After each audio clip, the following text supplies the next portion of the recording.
என்று மத்திய நிதித்துறை அமைச்சர் மரியாதைக்குரிய அம்மா நிர்மலா சீதாராமன் அவர்களிடம் சொல்லி அவர்களும் இதை பற்றி கேள்விப்பட்டிருக்கிறாங்க. முழுமையாக சந்திரசேகர் அவர்கள் கொடுத்த தரவுகளை எல்லாம் இங்கே கொடுத்த பிறகு அவர்களும் இதில் அதிக ஆர்வம் காட்டினாங்க.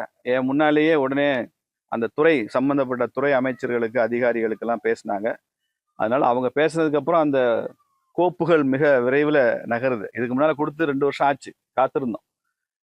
இப்போ ரொம்ப வேகமாக இது நகர்கிறது. அநேகமா மத்திய அரசாங்கத்தினுடைய அந்த தபால் துறையோட சந்திரசேகர் தினசரி அவங்களோட தொடர்பில் இருக்கிறாரு. அங்கே கோப்புகள் நடந்து கொண்டிருக்கலாம் தெரியுது. அவங்களுக்கு என்ன விவரம் வேணுமோ அவர்கிட்ட கேட்டு வாங்கிட்டு இருக்காங்க.